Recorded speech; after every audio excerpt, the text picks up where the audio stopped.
Abra sua Bíblia comigo. Lucas capítulo 2.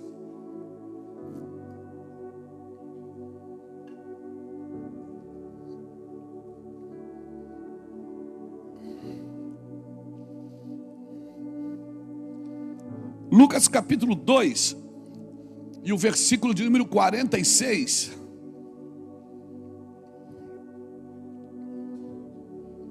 Glória a Deus. Lucas 2, 46 diz assim: 3 dias depois, acharam no templo assentado no meio dos doutores, ouvindo-os e interrogando-os. Pegou? É isso? E todos os que ouviam, muitos se admiravam da sua inteligência e das suas respostas. Logo que seus pais o viram, ficaram maravilhados, e sua mãe lhe disse: Filho, por que fizeste assim conosco? Teu pai e eu aflitos, estamos à tua procura. Ele lhes respondeu: Por que me procuráveis? Não sabeis que me cumpria estar na casa de meu pai? Não compreenderam, porém, as palavras que lhes dissera? E desceu com eles para Nazaré. Era-lhes submisso. Sua mãe, porém, guardava todas essas coisas no coração. E crescia Jesus em sabedoria, estatura, graça diante de Deus e diante dos homens. Amém, irmãos? Irmãos, nós estamos lidando nesses dias com uma geração que se conformou em ser morno, que se conformou com a mornidão, que não é quente, que não é frio, mas que se conformou a levar um evangelho da boa, vamos dizer assim. Não, querido, o seu evangelho precisa ser intenso, porque eu vou te falar uma coisa. Isso é que nem um casamento.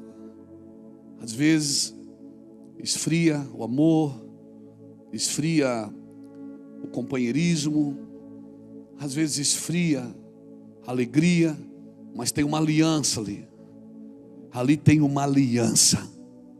Amém, querido? E tudo que tem uma aliança, ele precisa ser nutrido e regado. E eu tenho visto uma geração que se conforma em ser morno. Uma geração que vive tentando escapar da dor do treinamento, da dor do aperfeiçoamento, porque aperfeiçoar dói, treinar dói. E eu e você precisamos estar submissos a isso. Por quê? Porque nós nunca mais vamos viver. Do dia que eu entreguei minha vida para Jesus, eu nunca mais vou viver do meu jeito. E eu sempre pergunto isso: se você queria viver do seu jeito, por que então que você entregou sua vida para Jesus?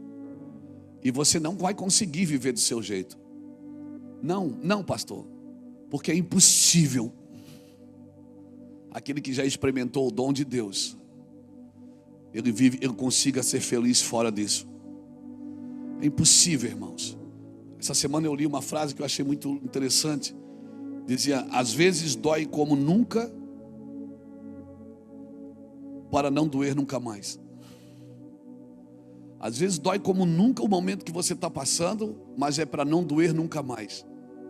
Às vezes você está passando um momento difícil, mas esse momento é pedagógico, e eu e você precisamos aprender. Então eu e você não precisamos compreender tudo. Nós precisamos ter uma visão correta de Cristo. Por que Cristo me chamou para viver isso?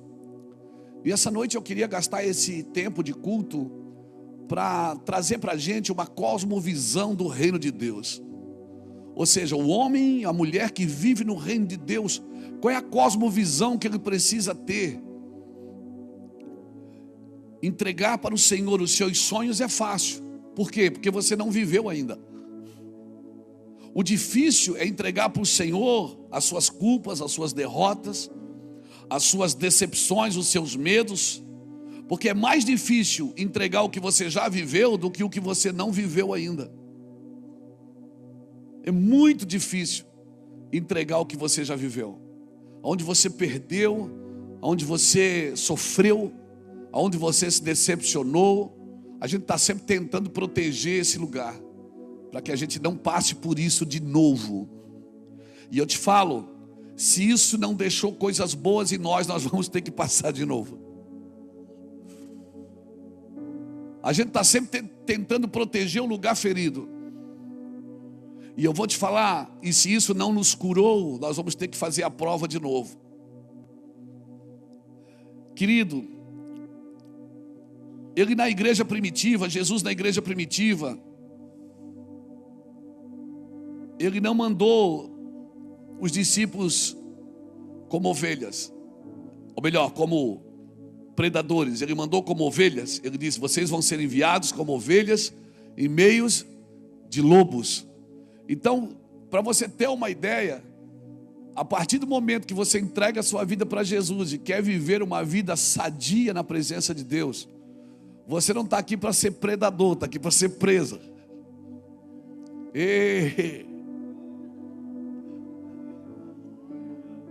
É por isso que senta todo mundo junto no mesmo lugar. É por isso que é comunidade, é igreja. Porque é pedra ralando pedra, não é tijolos. Fazer um altar de tijolos é fácil, é tudo o mesmo naipe. De pedra é difícil, porque tem pedra redonda, tem pedra quadrada, tem pedra lascada, tem pedra áspera. E você vai ter que ir uma encaixando na outra até formar aquele altar. O altar do Senhor é feito de pedra, a igreja é pedra viva. Não é feito de tijolos. Se você ler Jeremias, eu creio que está na Bíblia. Se você ler Jeremias, você vai ver uma coisa: que Deus não recebia sacrifício em altares de tijolos, só em altares de pedra. Sabe o que eu aprendo aqui? Que sacrifício só é possível com pessoas diferentes. Porque é muito mais fácil eu deixar a igreja porque eu não concordo. É muito mais fácil eu sair do lugar porque tem muita gente. Eu vou congregar em casa, eu vou buscar Deus em casa. Não, é na igreja que nós somos aperfeiçoados. Amém? É na igreja que nós somos aperfeiçoados. Até cachorro entrou aqui hoje, viu, irmão? E alguém me perguntou: por que o cachorro entrou na igreja? Porque a porta está aberta, irmão. E por que ele saiu? Porque ele entrou, ele não vai ficar aqui para sempre. Daqui a pouco você vai embora também.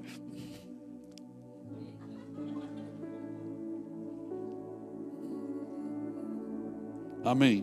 Vai dar certo. Esses tapetes baratos que vocês compram. Glória a Deus. Então, na igreja que eu sou tratado, é na igreja que eu sou abençoado, é na igreja.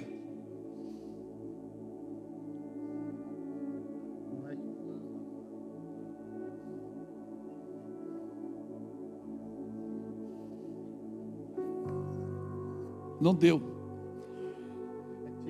Não tira. Deixa aqui que eu quero cair umas 3 vezes aqui ainda. Então é muito mais simples você viver isolado. E a Bíblia fala no capítulo 18 de Provérbios que quem busca o isolamento, quem se isola, busca a sua própria ruína, e insurge-se contra a verdadeira sabedoria. Aquele que se isola, ele busca a sua própria ruína. Agora, nem eu posso errar o versículo que eles botam ali atrás, né, irmão? Né? Então ele insurge-se contra a verdadeira sabedoria. Por quê? Porque a sabedoria de Deus não é bom que o homem esteja só. A narrativa negativa da criação não é bom que o homem esteja só. Isso não serve só para casamento. Isso é a unidade do corpo, é um curando o outro, trabalhando no outro. Então eu e você precisamos viver uma cultura de reino. E a cultura de reino é coletividade, irmãos. Esse texto aqui, ele representa para mim uma cosmovisão. Porque, como assim, pastor? Uma cosmovisão que você tem do Evangelho é que vai governar você. O que você vê quando você olha para frente? O que é que você vê? O que é que você espera do mundo? O que é que você espera de Cristo? O que é que você espera da igreja? O que é que você espera, irmãos?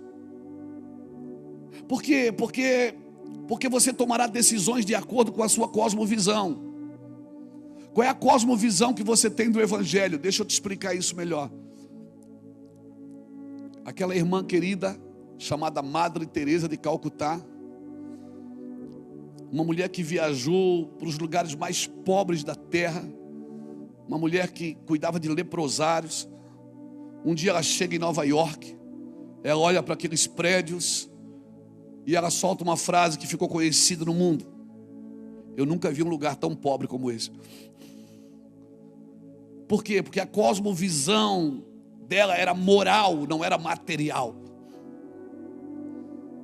Então, o que é que te impressiona? São coisas ou são vidas? O que é que te impressiona? Porque é fácil às vezes impressionar pessoas ambiciosas. Quem você acha que cai no conto do bilhete premiado? É o ambicioso, irmão. Porque o ambicioso é fácil você impressioná-lo. Mas aquele que tem uma cosmovisão espiritual, que ele espera algo além deste mundo. E Jesus deixou claro para os seus discípulos, ele disse: olha, vocês que deixaram tudo por mim, vocês viverão e ganharão 100 vezes mais nessa vida e na vida que está por vir. Sabe o que Jesus está dizendo? Não espere só dessa vida, porque o homem que espera só dessa vida é o mais miserável dos homens. A vida não termina quando Deus tirar o seu fôlego de vida. Para mim a vida vai começar ali. É como se você estivesse fazendo um vestibular agora, irmãos. E se você for bem no cursinho, você vai viver a vida eterna com Cristo. Aleluia! Aleluia!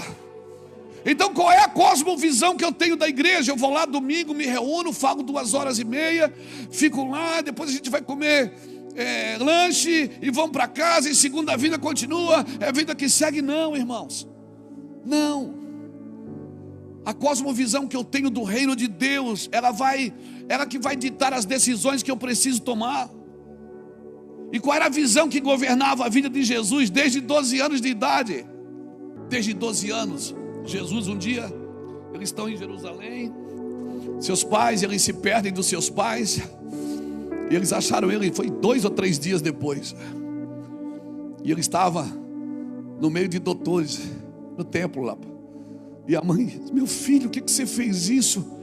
Ele disse: por que você estava me procurando? Qual era a cosmovisão que governava ele? Tratar dos negócios do meu pai. Desde 12 anos ele já tinha uma visão, uma cosmovisão. Eu estava tratando dos negócios do meu pai. José e Maria chegaram, ele se submete, a Bíblia diz que ele segue os pais e é submisso a eles. O que é que eu aprendo aqui? Ele tinha uma cosmovisão, mas ele sabia que ainda não era o tempo. Ele estava submisso a pai e mãe. Ele estava submisso aos seus líderes, à sua família. Ei, Deus tem algo com você, talvez ainda não é o tempo, mas já está escrito, meu irmão. Deus tem algo com você e talvez ainda não é o tempo, mas já está escrito. Se prepare, porque a qualquer momento você entra na água, o Espírito vem sobre você, ativa o que tem aí dentro, e tudo que tem aí dentro vem para fora, e você passa a andar numa velocidade que você nunca andou na sua vida. Alguém dá um glória a Deus. Aí você fica: será que é isso mesmo? Será que vai acontecer? Eu era criança, eu me lembro, hoje eu me lembrei disso lá em casa. Eu me lembrei disso lá em casa. Eu era menino, tinha 8, 9 anos. Nós brincávamos na casa do meu avô, o seu Noca e a dona Moringa, meus avós. Eles eram presbiterianos. Nós amarrávamos o fio de ferro na cadeira e ficava brincando de culto. Abria o inário e ficava cantando hinos do inário. E era muito bom abrir a Bíblia na casa do meu avô, porque sempre tinha dinheiro dentro.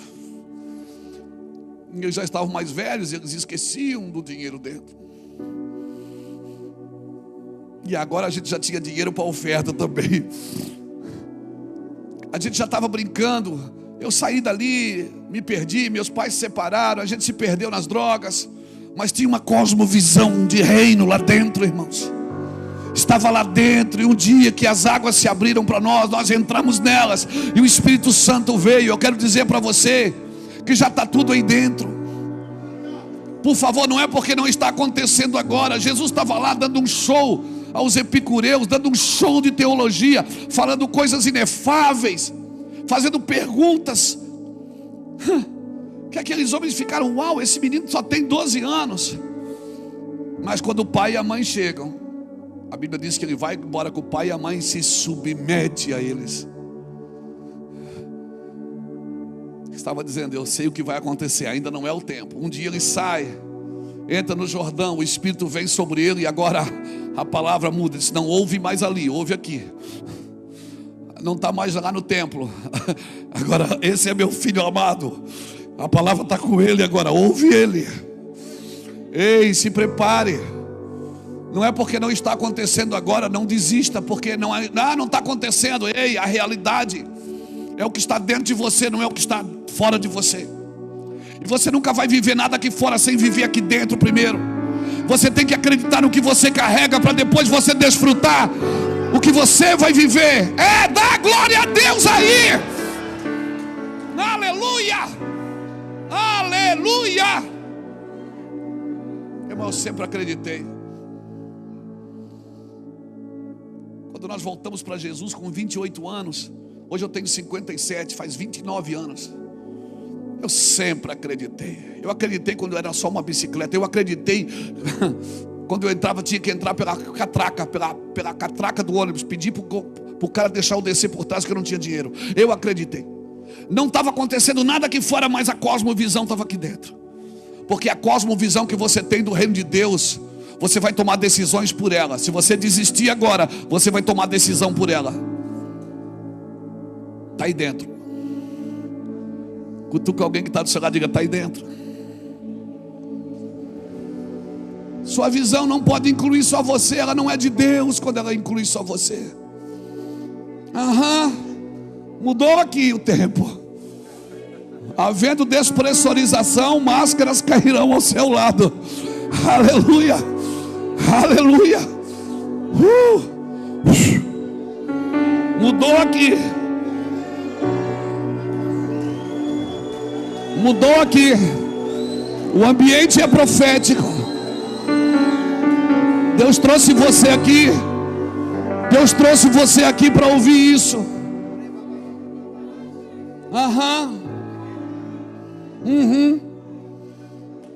O ambiente é profético. O mundo está preparando você para viver uma cadeia de domínio, irmão. Nós estamos sendo preparados para que sejamos dominados pelo comércio, pela indústria, pela mídia, pela cultura, pela ideologia política, pela ideologia de gênero. O mundo está tentando controlar a sua vida, está tentando preparar a sua mente para um ambiente de domínio, de controle. Uma cadeia de domínio que determina o que você vai ser, o que você vai ter e o que você vai fazer. O sistema treina você para uma cosmovisão materialista. Ou seja, você precisa ter aquilo. O sistema vem treinando as pessoas para ter uma cosmovisão materialista. Quando eu tiver aquilo eu vou ser feliz.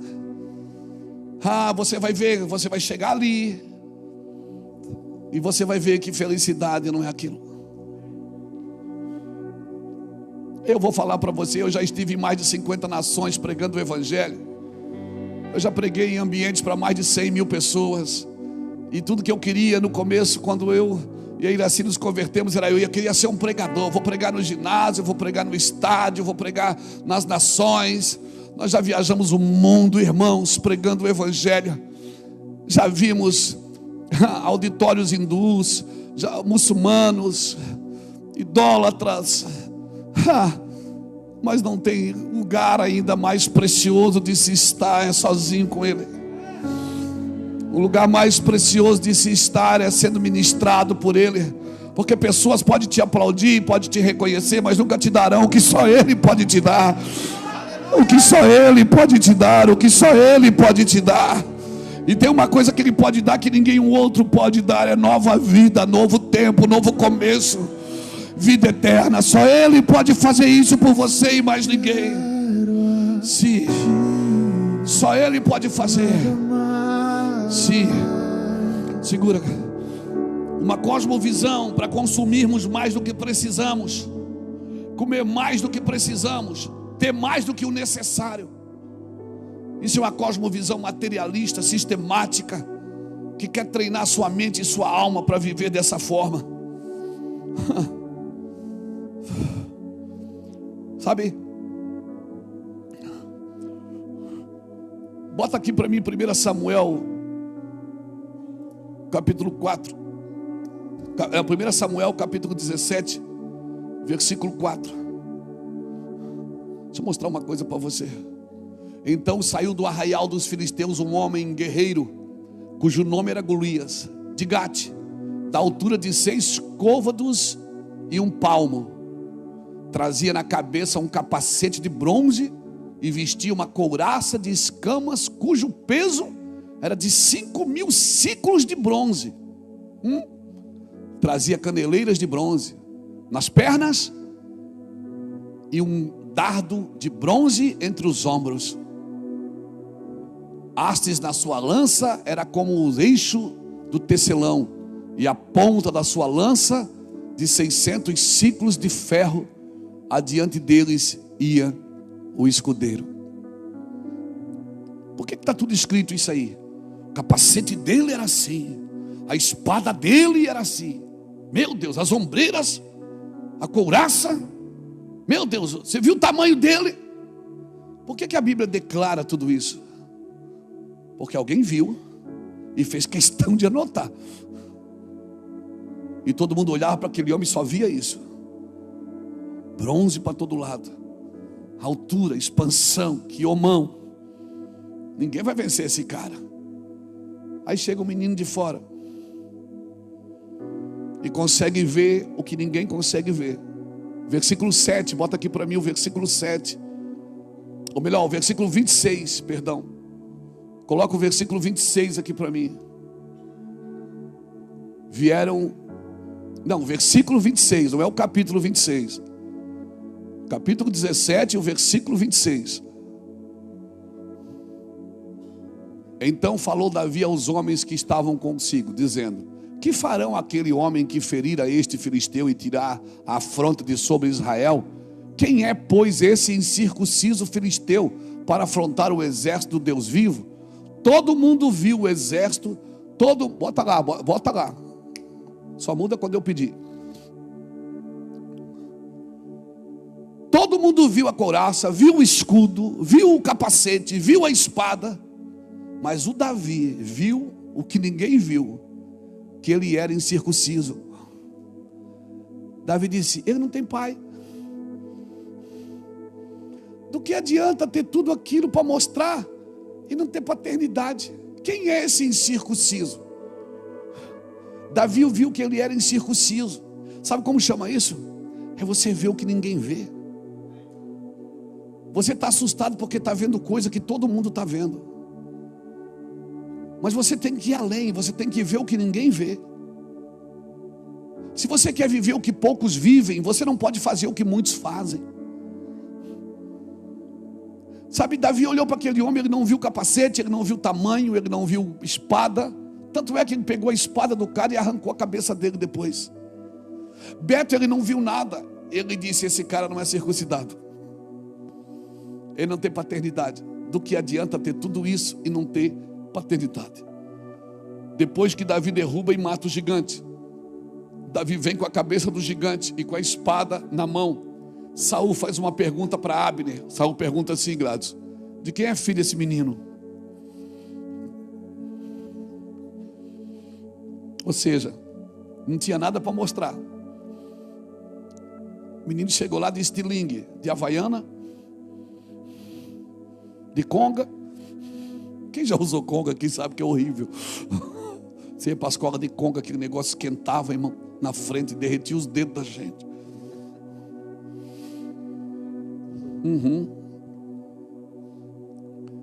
Davi não tinha nada para mostrar, mas Saul percebeu que ele tinha paternidade.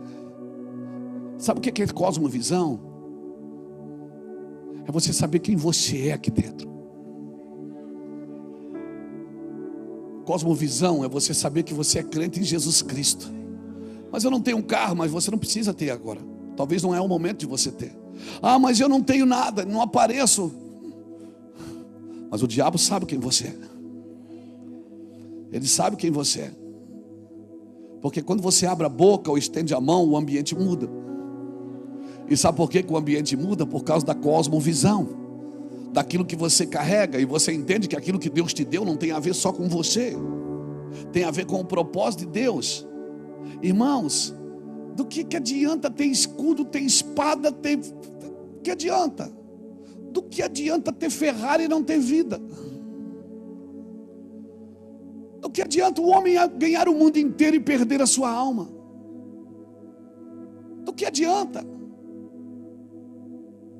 Aleluia! Quando começou a pandemia, eu estava lendo uma reportagem da filha do dono do Banco Safra, que morreu na pandemia. O dono do banco morreu na pandemia. Ela escreveu assim no seu Twitter: tudo que meu pai queria era respirar, e todo o dinheiro que nós temos não pôde comprar o ar para o meu pai. Eu olhei para aquela mensagem ali no Twitter e pensei: Deus, só o Senhor é o dono da vida. Sabe, irmãos, do que adianta o homem ganhar o mundo inteiro e perder a sua alma? Uma vida semelhante à de Cristo. Irmãos, uma vida sem sofrimento não tem nenhuma semelhança com Cristo. Uma vida sem passar poucas e boas não tem nenhuma semelhança com Cristo. Cristo não prometeu vida boa para ninguém. Ele só disse: eu estarei com você todos os dias. E você pode estar passando no vale da sombra da morte, mas se Ele prometeu que Ele está com você todos os dias, pode olhar para o lado ou pode olhar para cima. É melhor olhar para baixo.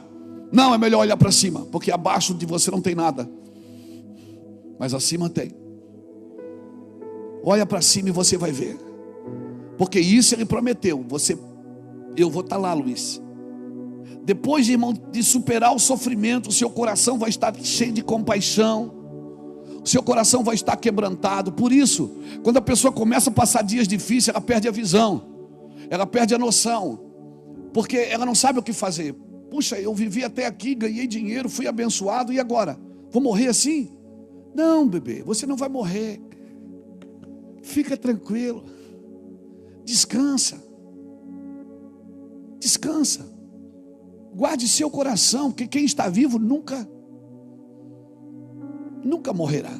Agora você precisa ter uma cosmovisão do que é vida, do que é vida eterna. Senão a sua vida vai se prender somente em alguns anos. A Bíblia diz que a vida do homem é de 60 a 70. Alguns por sua robustez chegam a 80. O que passar disso é canseiro e enfado. Então esse é o limite. Mas a Bíblia diz que na sua velhice ainda darão frutos e serão viçosos e florescentes. Amém, irmãos? Agora a sua vida não termina quando Deus tira o fôlego de vida. Se você tem uma cosmovisão de continuidade, amém? O que o sofrimento me ajuda? Ele me ajuda a ficar melhor. Eu fico mais doce, doce como mel. Eu fico mais doce. Seu coração vai estar mais cheio de compaixão. Seu nível de perdão aumentará. Você não vai ser mais comido vivo pela culpa. Amém? Você não vai mais ser comido vivo pela culpa, porque a culpa vai bater.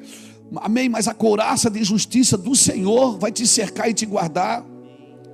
Irmãos, guarde isso no seu coração. Talvez você não acredite dessa forma. Talvez você tenha outra forma de crer, e eu respeito, mas não concordo. O que aconteceu me tornou no que eu sou. Então o que aconteceu precisava ter acontecido. Foi bom ser afligido para que eu aprendesse a guardar os teus decretos. O que aconteceu comigo me tornou em quem eu sou. Então o que aconteceu comigo era necessário ter acontecido. Tudo que aconteceu tinha que acontecer para eu me tornar quem eu me tornei. A Bíblia diz que nós temos o ministério da reconciliação. Depois você lê 2 Coríntios, no capítulo 5, versículo 13 a 21. Ele nos reconciliou com Ele. Então se isso tudo é para me reconciliar com Ele, a ferida é necessária. A ferida é necessária, a alma precisa ser ferida, o corpo precisa ser ferido, o espírito não, porque o espírito está pronto. O espírito está pronto, irmãos, mas a carne é fraca. É uma ilusão você achar que o estado natural correto de Deus a uma pessoa é viver sem ferida e sem sofrimento. Não tente espiritualizar a carnalidade. Não tente, está mal, você tem o direito de ficar mal. Tomara que não seja hoje. Mas você tem o direito de acordar mal. Você tem o direito de não estar bem naquele dia. E como é que eu faço? Quando você está alegre, celebre. Quando está triste, aprenda. Aprenda. Fecha a boca. Fica quieto. Se você quer usar um colete, não adianta, irmão. Vou mergulhar, vou usar um colete para não naufragar. Vou botar um colete para não tomar bala. Vou proteger o meu fracasso. Vou me proteger do fracasso e da mágoa. Querido, quem faz isso certamente não conhecerá o verdadeiro amor de Deus. Se nós não sabemos quem nós somos, nós não vamos fluir como devemos. Se eu não sei quem eu sou, eu nunca vou fluir como eu devo. Agora, quem eu sou está naquele que me criou. Eu não descubro quem eu sou olhando para mim. Eu descubro quem eu sou olhando para Ele. Porque nele está a minha identidade. Foi Ele quem me criou. Então, para me conhecer, eu preciso conhecê-lo primeiro. Senão eu vou estar sempre querendo ser uma coisa que eu não sou.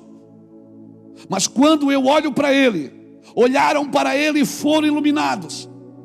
E os seus rostos não ficaram confundidos.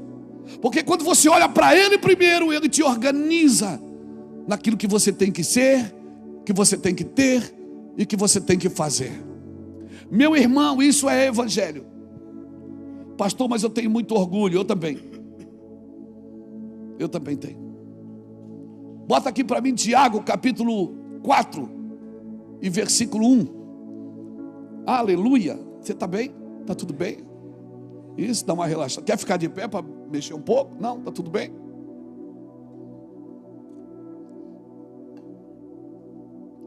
Tiago 4:1 diz assim: de onde procedem as guerras e contendas que há entre vós? De onde senão dos prazeres que militam na vossa carne? Cobiçais e nada tendes, matais e invejais e nada podeis obter. Viveis a lutar e a fazer guerras, nada tendes porque não pedis. Pedis e não recebeis porque pedis mal, para esbanjardes em vossos prazeres. Infiéis. Algumas traduções dizem adúlteros. Não compreendeis que a amizade do mundo é inimiga de Deus? Aquele, pois, que quiser ser amigo do mundo, constitui-se inimigo de Deus. Ou supondes que em vão afirma as Escrituras, é com ciúme que por nós anseia o Espírito? O que está escrito aqui? Que o Espírito tem ciúme de mim?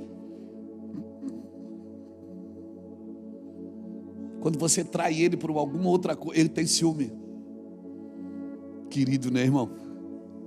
Que querido, né? Ele tem ciúme. Aleluia. Que Ele fez habitar em nós. Antes Ele dá maior graça pelo que diz: Deus resiste aos soberbos, mas dá graça aos humildes. Sujeitai-vos, portanto, a Deus, mas resisti ao diabo, e ele fugirá de vós. Ninguém consegue resistir ao diabo sem primeiro se sujeitar a Deus. Ninguém vai conseguir vencer Satanás sem primeiro se sujeitar a Deus. Vamos lá, 8. Chegai-vos a Deus e Ele se chegará a vós outros. Purificai as mãos, pecadores. E vós que sois de ânimo dobre,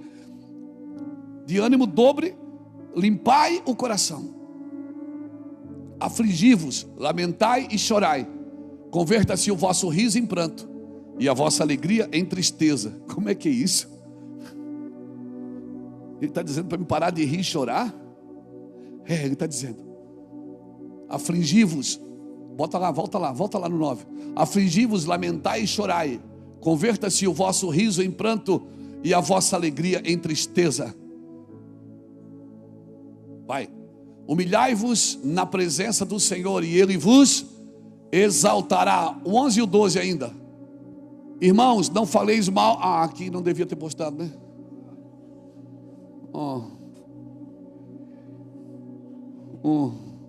Irmãos, não faleis mal um dos outros. Aquele que fala mal do irmão ou julga seu irmão, fala mal da lei e julga a lei. Ora, se julgas a lei, não és observador da lei, mas és juiz. E há um só legislador e juiz, aquele que pode salvar e fazer perecer. Tu, porém, quem és que julgas o teu próximo?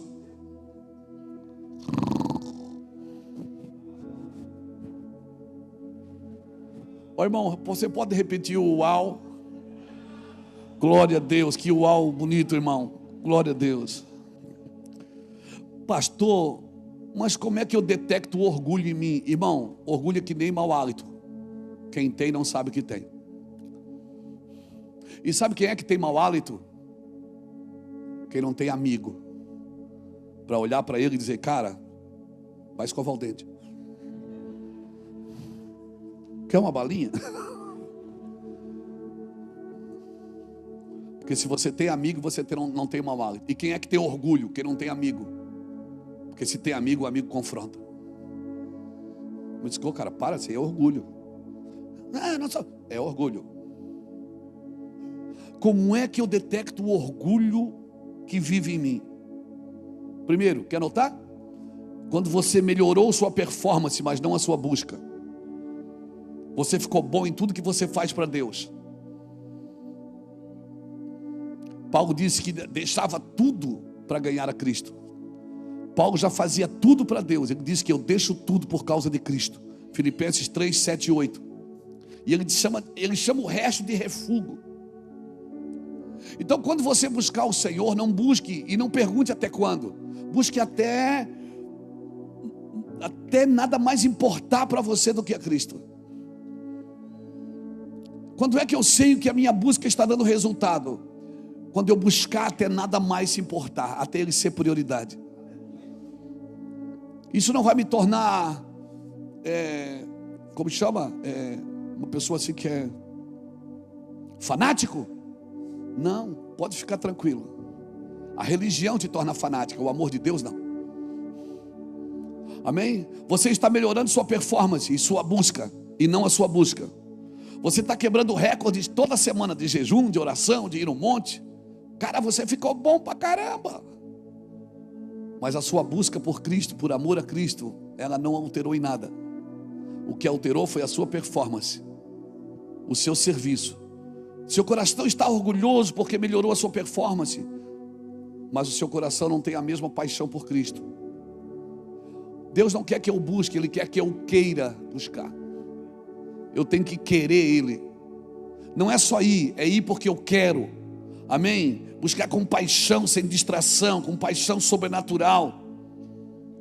E o pior, irmão, práticas espirituais podem produzir arrogância.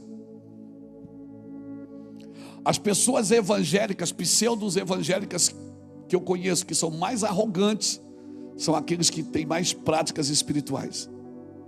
Depois você lê, eu não vou ler porque tem 23 versículos, mas depois você lê Colossenses capítulo 2 inteiro, estuda na sua casa o capítulo 2, dever de casa para domingo. Colossenses capítulo 2, estude na sua casa. Você vai ver ali o cuidado que eu preciso ter, cuidado com o que vos ensina. Paulo está ensinando em Colossos, ele está dizendo: não use sacrifício da carne para gerar espiritualidade. Carne não se sacrifica, se mata. Então não adianta você sacrificar a carne para gerar espiritualidade. Não adianta. Se a santidade que nós alcançamos é só fruto do nosso esforço e da nossa performance, isso não é santidade, é orgulho religioso. Amém, irmãos? Amém, irmãos? Porque certas práticas espirituais produzem mais arrogância e soberba do que a espiritualidade. E se você ler, você vai ver Paulo dizendo que muitos em Colossos praticavam esses princípios carnais e filosóficos, usando o quê? Usando ideologias que não produzem espiritualidade. Então, quando cresce a minha performance, mas não a minha busca por Cristo, certamente isso vai gerar um orgulho dentro de mim. Segunda coisa, Quando você não entende que tudo que precisa de arrependimento é pecado. Irmão, tudo que precisa de arrependimento é pecado. Lembra quando ele fala em Apocalipse capítulo 2? Ele fala para a igreja de Éfeso. O que é que ele diz para a igreja de Éfeso? Tenho, porém, contra ti que deixaste o teu primeiro amor. O que é que ele diz? Volta e te arrepende. Então amor, falta de amor também é pecado.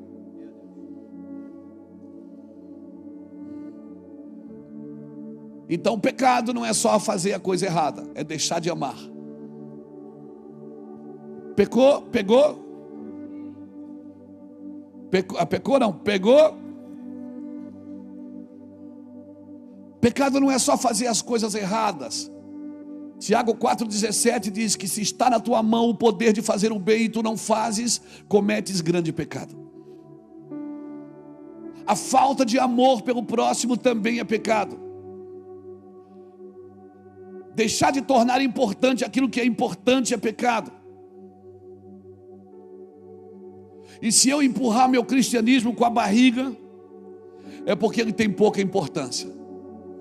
Se eu não tenho mais a intensidade, aquela vontade louca, aquela paixão que me gera lágrimas, se eu não tenho mais isso, irmãos, certamente eu preciso me refazer no Senhor. Se eu botei o meu cristianismo no piloto automático, eu preciso me refazer no Senhor. Às vezes é muito perigoso o seu trabalho para o Senhor se tornar mais importante do que o próprio Senhor na sua vida. Eu estou no ministério e eu sei o que eu estou te dizendo. Às vezes eu tenho que parar o trabalho para voltar para o Senhor. Mas eu trabalho para o Senhor, mas eu tenho que parar o trabalho para o Senhor, para voltar para o Senhor. Por quê? Porque o trabalho se tornou mais importante do que o próprio Senhor do trabalho. Você está me entendendo? Aleluia. Terceiro, quando você não entende que o propósito da redenção é adoração. Ninguém,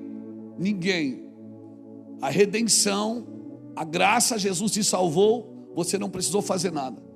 Mas existe um lugar de redenção para você viver nele. E essa redenção vai trazer em você restituição de coisas que você deixou pelo caminho, que nós vamos deixando pelo caminho. Irmão, o propósito da redenção é adoração. Êxodo capítulo 4, quando ele manda Moisés e Arão ir falar com o faraó, ele disse: deixa meu povo ir para que me sirva e me adore no deserto. Ou seja, o propósito da redenção é adoração. O anseio do coração de Deus era sempre estar sendo adorado. Não que ele precise, mas eu preciso por causa da minha redenção. Enquanto mais eu adoro, mais redimido eu me torno, mais longe do pecado eu me torno. Eu estou falando de adoração. Amém, irmãos? Alguém perguntou assim na internet: por que eu já fui na igreja de vocês, por que vocês ficam pulando? Eu disse: porque a gente não sabe voar. Se a gente soubesse voar, a gente voava e não pulava. Mas não sei para que ficar pulando na hora da... porque a gente queria voar, queria pegar. Mas não é exagero, é exagero. Eu amo o exagero. É, pastor? É. Eu vou te falar, o problema da igreja não é o exagero, é o controle. O problema da igreja não está nos exageros. Deixa o menino rodar. O problema é o controle.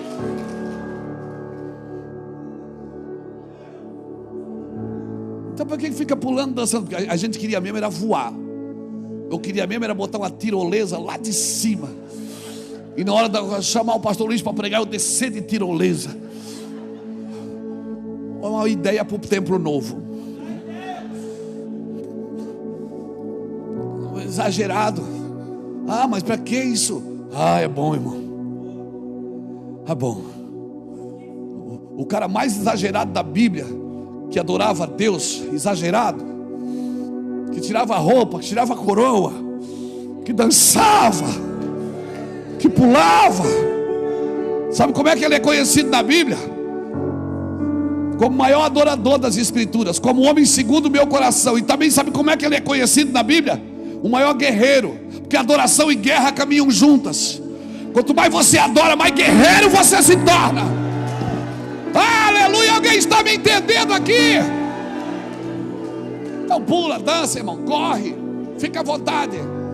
Aleluia, aleluia. Você está muito sóbrio.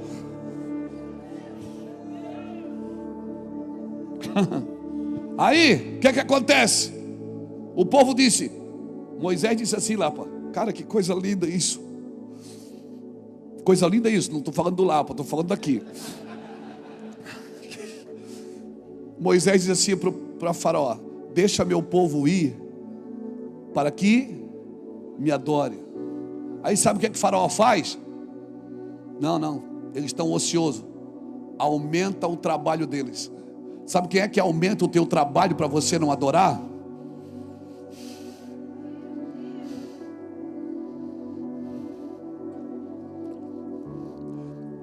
E todo obreiro da casa do Senhor que só trabalha e não adora, serve mal. Porque serve segundo a sua vontade e não segundo a vontade de Deus. Serve do seu jeito. Ninguém dá glória a Deus para o pastor Luiz. Dá glória a Deus aí para Jesus. Deus está falando com você. Todo servo ele tem que ser adorador. Se não der tempo para fazer, a gente faz amanhã. Mas por favor, não saia do altar. A Maria sempre escolhe a melhor parte, irmão. O trabalho da Marta é importante, mas a Maria sempre, ninguém tira ela dali. Não tire ela dali, deixa ela ali. Mas tem que fazer a obra.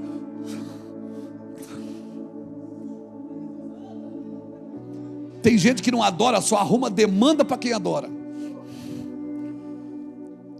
Arruma demanda para a igreja. Quer que a gente trabalhe o dia inteiro, todo dia.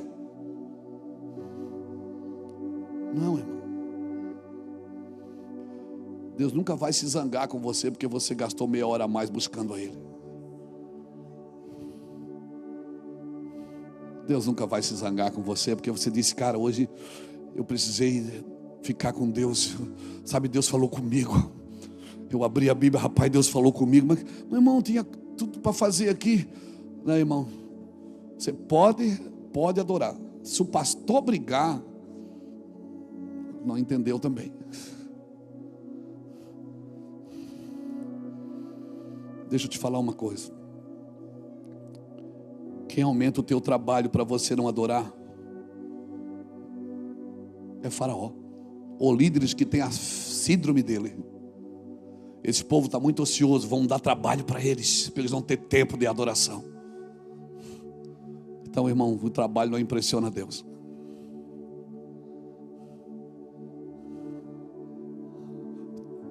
Estou adorando. Mas está cheio de coisa para fazer. Faça você. E eu te garanto, quando você sair dali, pelo menos uns 30% do que você tinha que fazer já está pronto, já está resolvido. Por quê? Porque as coisas vão indo para o lugar na medida que Deus vai fazendo, irmãos. Tem uma cosmovisão correta daquilo que Deus quer de você. Ei, tem uma cosmovisão correta daquilo que Deus quer de você. Ler é importante. Só que a Bíblia não é a comida, a Bíblia é o menu.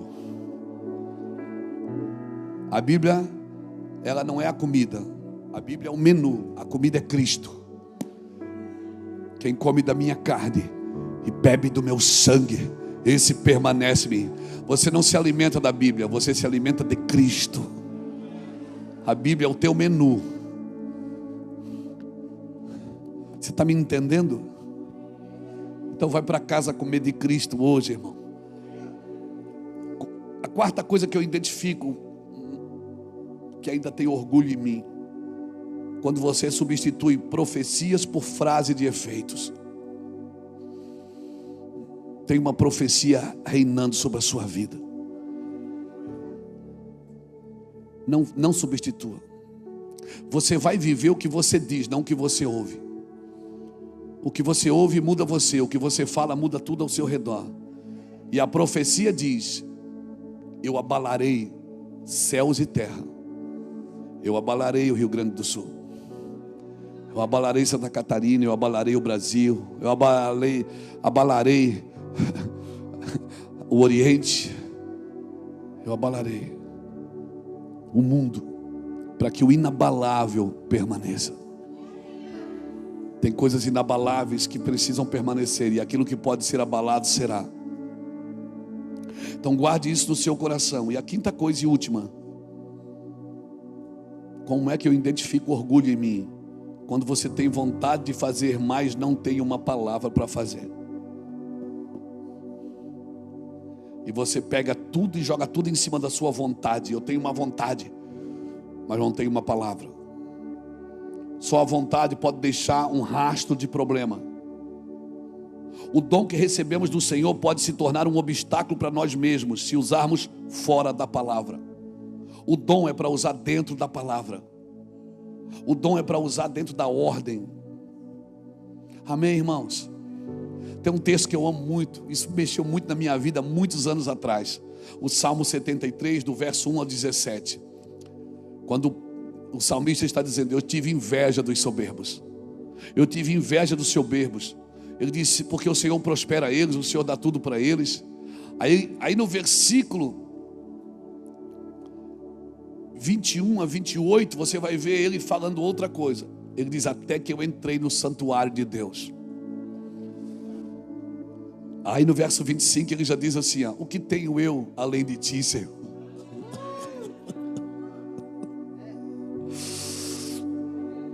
E não há na terra quem eu deseje mais do que tu.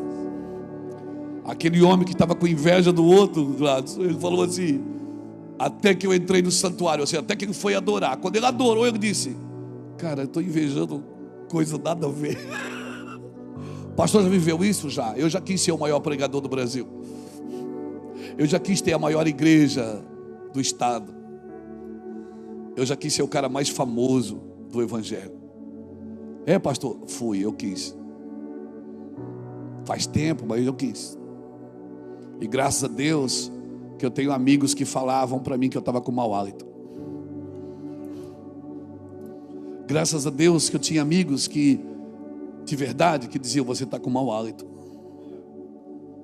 E eu queria bater neles, mas eles me deram uma balinha chamada misericórdia. E eu fui buscar Deus, e Deus disse: para que você quer ser grande? Para quê? Não está bom assim? Eu digo: está lindo, Jesus. Ele disse: Luiz, quem quiser ser o maior, seja como o menor. Faz anos isso, irmãos. Eu também quis ser, até que eu entrei no santuário. E quando eu entrei no santuário,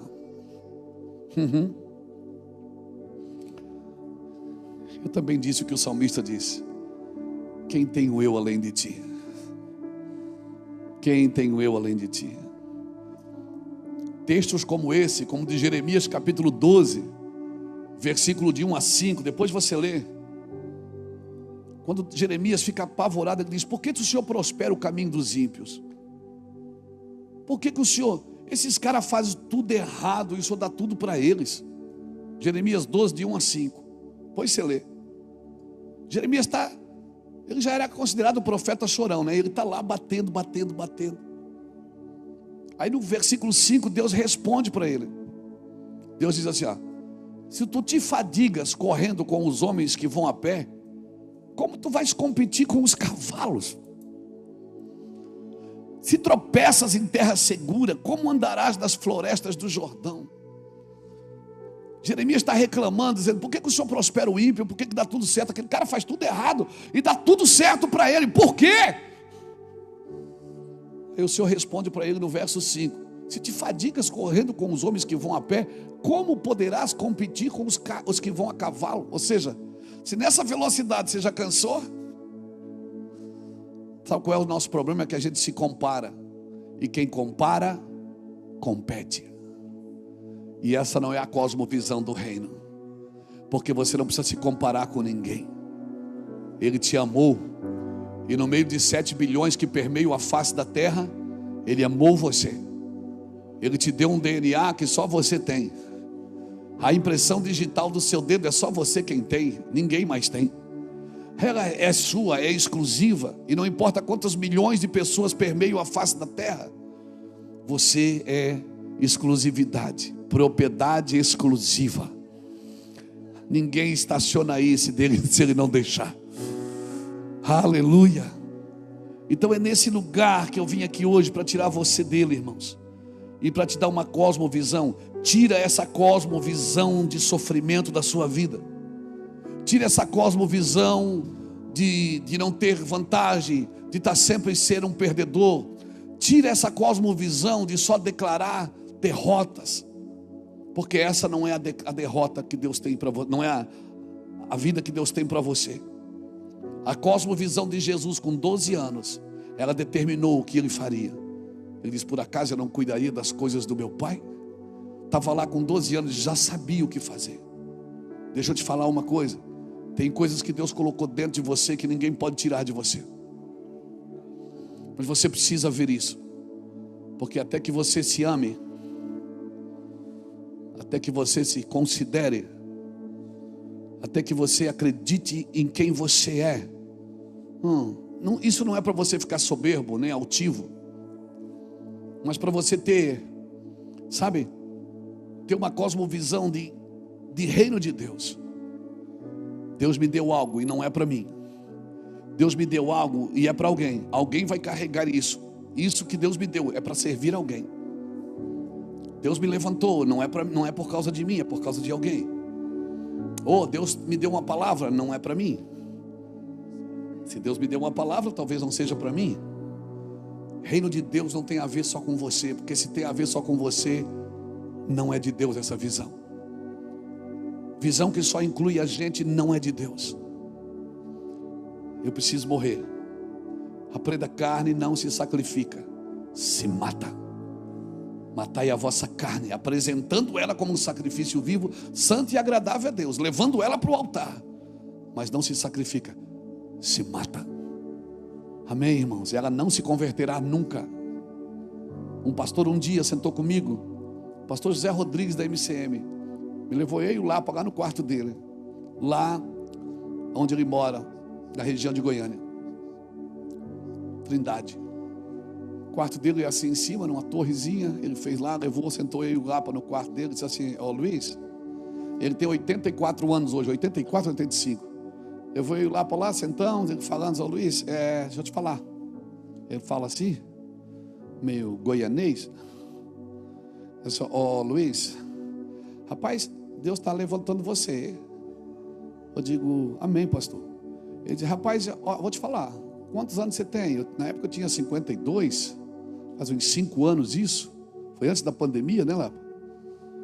Ele disse assim: Luiz, você vai ser muito tentado, viu? Você queria botar a mão na minha cabeça e dizer: receba o poder. Eu já ia cair na unção. Se Deus não me derruba, eu me jogo. E ele disse: Luiz, você vai ser muito tentado, viu? Tribulado vai ser. Eu digo: pastor?